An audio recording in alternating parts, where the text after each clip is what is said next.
Okay.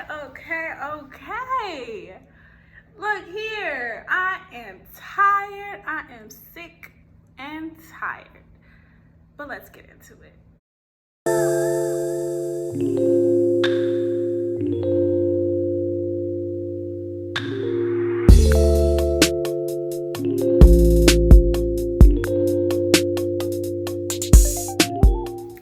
All right, so let's just get into it. So, Joe Biden, Vice President Joe Biden, announced his running mate as Senator Kamala Harris, who is a senator from California. Many people are enraged. They are so upset that they're vowing that they won't even vote this election. They're stating that we might as well hand it over to Trump right now. Why? Well, let's get into it. Let's unpack Senator Kamala Harris. Now, from the beginning of Senator Kamala Harris's campaign, there have been calls to investigate who she is. I remember when the announcement was made, I saw on the Shade Room, where I get all of my information as far as the Black temperature of the Black community, people weren't happy. The moment they posted her alongside Senator Cory Booker, the comments underneath Senator Kamala Harris's varied greatly. Throughout, time and over again, I looked through the comments and I could see consistently, wait, all skin folk ain't kin folk, look her up, wait, we need to find out who she is. Now, I will admit that there was a stark contrast between the two, as Senator Cory Booker has served in politics for a very long time, while Senator Kamala Harris was a newly elected senator from California. But let's get into the few things that I've heard consistently. Now, they did investigate, so let's get into what they found. First, she dated former California Assembly member and former San Francisco City Mayor Willie Brown while he was divorcing and separating from his ex-wife. Next, she is of both Jamaican and Indian ancestry, with a Jamaican father and an Indian mother. She was the California Attorney General. And the biggest of them all, she was a district attorney who did her job and locked away Black and brown. Now, the investigations were very interesting because this is the first time for me to see a Black female presidential candidate ever in my lifetime. The only one I've ever known of was Shirley Clark Chisholm, who died before I ever got to see her campaign or her legacy at all. Now, it was very interesting to watch about these calls for an investigation at the onset of her campaign, where the only other image I had to compare to was Senator Barack Obama's campaign for president. He also had a very interesting history, but we didn't see the same call for an investigation or the call for all skin folk and kinfolk when it came to Senator Obama. But let's look at his history. First, he commonly used drugs during a time that drugs were illegal, namely marijuana, a Schedule I substance. Second, his senator seat in Illinois was subject to much corruption and federal investigations involving the governor and even Jesse Jackson's son, Jesse Jackson Jr. There was never a line drawn, however, to Obama himself. Next, he was accused of having an affair with a man in exchange for drugs, not marijuana. And lastly, he is not African American or Black American of enslaved ancestry, particularly. His mother is white American, his father is Kenyan. He was not raised by his father, only raised by his mother and his white grandparents. Now, I'm not saying any of this to undermine one of the greatest presidents and one who I love dearly, but merely to contrast these two images. Why? Of a woman who, on her face, seemed perfect, was subject to so much ridicule, questioning, speculation when her counterpart, Obama, who had arguably less of a track record than she does, wasn't subject to any of that. Kamala at least was raised by a Black father and was around Black relatives. There is question about her ancestry because in Jamaica, there were slaves, but it wasn't necessarily neat to discern your ancestral history, as it isn't in America today. I, for one, still don't know my ancestry. We hear the rumors of it may be mixed with white, it may be mixed with Native American, but this is the product of many enslaved people. There was a lot of mixing on the plantation and once they came off the plantation. And back then, when Black people and African people were not considered persons, only property, it's very difficult to understand and discern your ancestral history because they wouldn't keep a record of it. To impose the idea that she is not Black merely because her ancestry is not identifiable and that she's biracial, it contradicts even our own American history to accept Barack Obama as the first African American or Black male president. If Kamala isn't Black, neither is Obama. But people aren't ready to concede that. But the truth that most are not willing to accept is that Kamala Harris is probably Blacker than Obama, meaning that she was raised by a Black man. But I'm not interested in engaging in any of this Blacker this, or anything. No one has the right or power to define someone's Blackness. She is a Black woman. She does not have to act any more Black than the next individual to be so. But to further establish that point and how she embraces her Black history and her Blackness, let's look at what she did otherwise in her lifetime. She attended Howard University, the first historically Black college or university, and a prominent institution at that. She also joined Alpha Kappa Alpha Sorority Incorporated, the first sorority for African American women of color in the United States. Obama, on the other hand, attended a predominantly white institution. This does not make him any less Black. He was not raised by Black parents. This does not make him any less Black. But one thing that's true, both of them were subject to racial discrimination. But why is it different when it comes to Kamala? Now, this takes us to the turn of gendered racism. Gendered racism is the form of oppression that occurs due to one's gender and race. Black women experience unique stressors due to the discrimination that they face as both being a woman and being Black. Although Black women represent the most educated population in America, they still face a severe level of gender discrimination when it comes to equity disparity. Yes, there's a wealth gap between women and men, but that of women of color is significantly worse. Black women take 61 cents to the dollar of a white man. And for Black men and white women, they make more than the Black woman. This is a way of quantifying the oppression of a Black woman that cannot actually be seen when it comes to our other experiences. I want to focus on one of the most compelling reasons that people are refusing to accept Kamala Harris. She was a district attorney. In 1990, she started in Alameda County, California, as a deputy district attorney, where she did great work. And then Willie Brown, the then California Assembly person, appointed her to different boards and committees, and she stepped down and took a leave of absence to continue working on those committees. In 1990, Kamala Harris started in Alameda County as a deputy district attorney. She did great work, and Willie Brown then appointed her to several different boards and committees, and she stayed and she took a leave from her time as a district attorney to do that work. In 1998, she returned again as a DA, where she serves as the chief of the Career Crimes Division.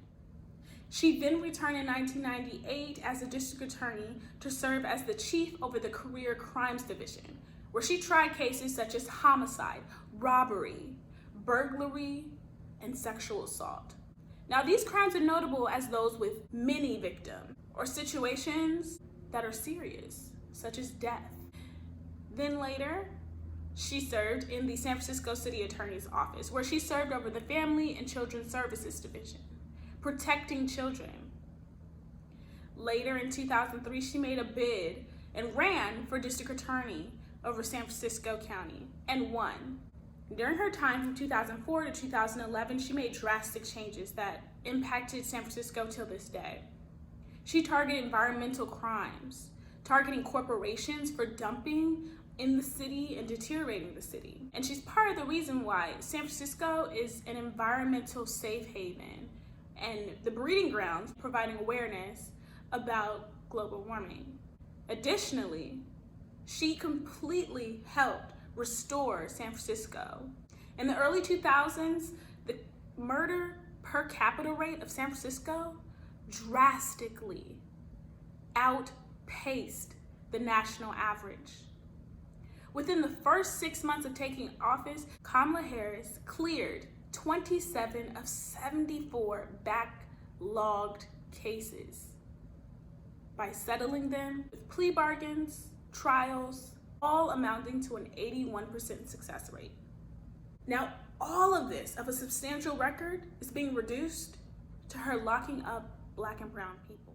As a young Black girl growing up in the Bay Area, I grew up in Vallejo, where I lived for most of my life, went to church in Richmond, California, and attended school in Oakland, California for most of my life.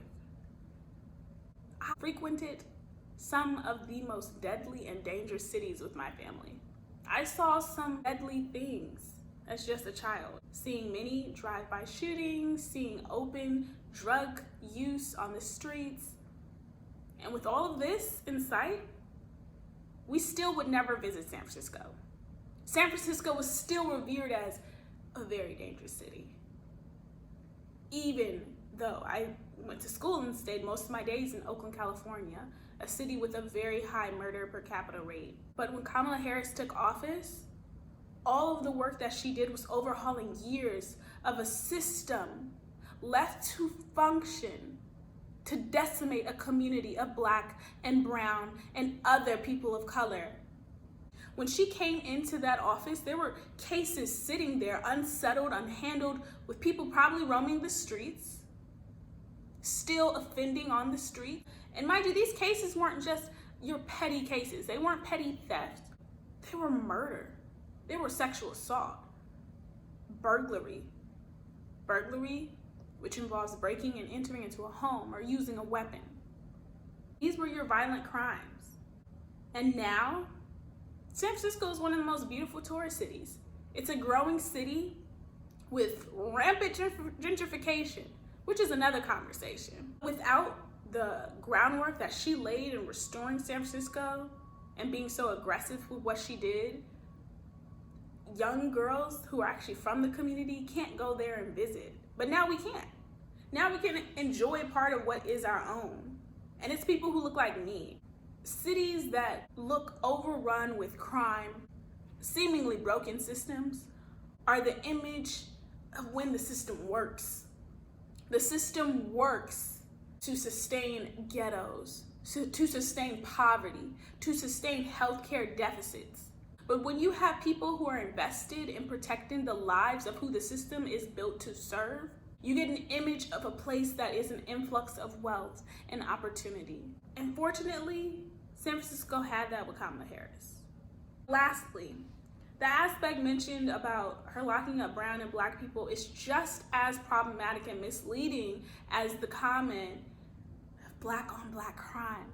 It's just as misleading because when you have populations of people of color, all people of color, and all the people in that population are committing offenses. Now then the question becomes about criminalization, who is being arrested. That's an issue that can't be handled by a district attorney. That's an issue handled by a police officer and the police agencies. Who they target, what communities they decide to frequent is a matter of criminalization. At that point, for a district attorney, they have no power when it comes to that, but they do have a power of what charges they choose to bring. And I'm gonna tell you this, as a Black attorney, from the moment we say we wanna be an attorney, when I was 7 years old and I said this, the first thing I heard was, be a DA, be a DA. Because as a DA, you get so much power and you get discretion over what type of laws to actually bring, what charges to bring, when you decide to bring charges, the severity, the sentencing, all these things, which is not necessarily true. And the reality is, it doesn't look like that. It only looks like that for the top, when you become a deputy DA, or when you actually become the district attorney over the entire office. That's when you have more discretion. But when you first get into the office and you're working as an assistant district attorney, it's not realistic that you'll have any discretion whatsoever as for what charges to bring and whether or not to bring charges. But Kamala Harris was devoted and worked to the top where she could get there. But the reason why I mention that is because as Black women, particularly Black women, there weren't many opportunities for where to go in the legal field. Most of the time you had the choice of either deciding to go to a firm where you could just make money and sit back and stack your coins, or you can go somewhere where you could impact other people.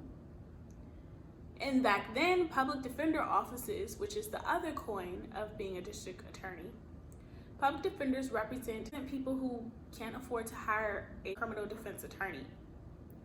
They get paid by the government. They're supposed to have the same resources as a district attorney, but most likely don't. And back then, most public defender offices were not as resourced as they are today, or at least sustainable as they are today.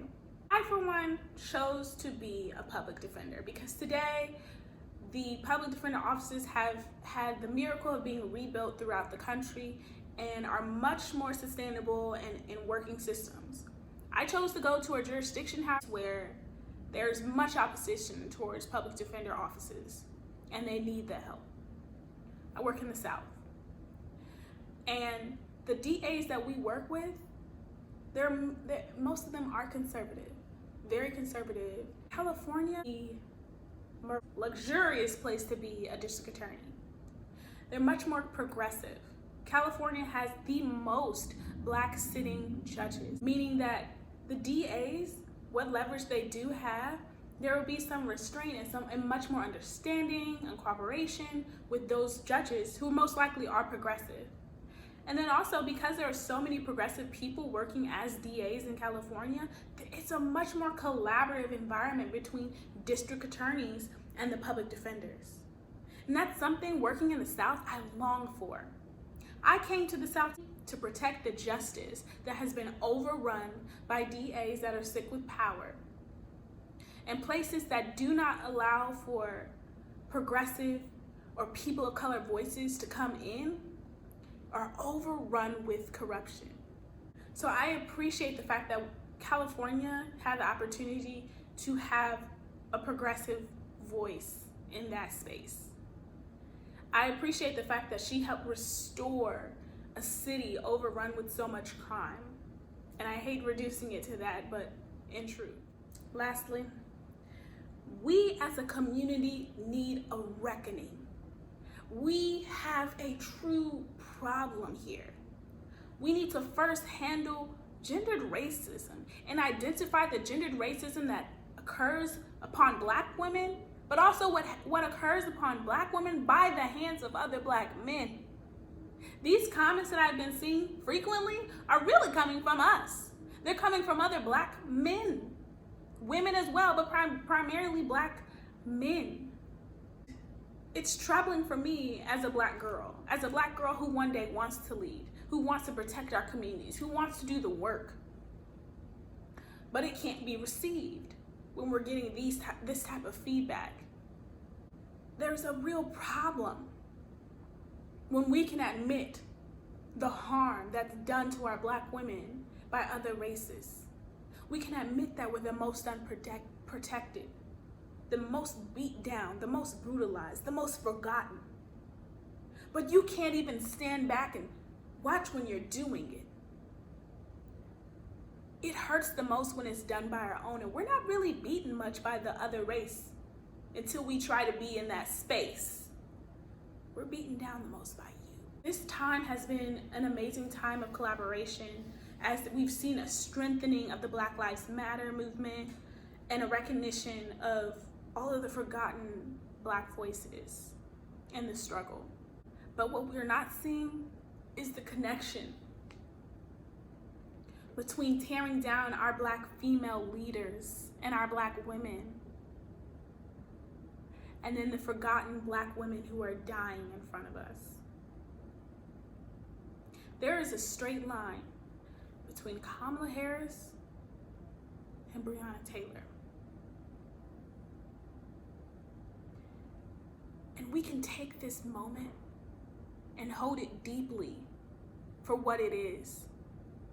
Because as you're tearing down Kamala Harris and you're saying what you're saying about her, think about the young Black girl near you. When you're saying that, you're telling the young Black girl that she's not enough to be a leader, that she can't do it. When it's the young adult Black woman, you're discounting her ideas and telling her just go there into a woman's place. And then when it's an image of the most successful Black woman, we have to find something to snatch from her to steal that she's even our own. You're not Black enough. Your voice of destroying this Black woman in the public eye day in and day out is sending a message to all Black girls watching and the ones that you're raising. You're telling us we are never and will never be good enough to be your leader. You're telling us to stay in our place. Let women lead. Let the right woman lead. Let the white woman lead. This is a crucial time to mold the minds and the confidence of young Black girls and Black women everywhere. So take the right step. Protect us. Protect us before it's too late.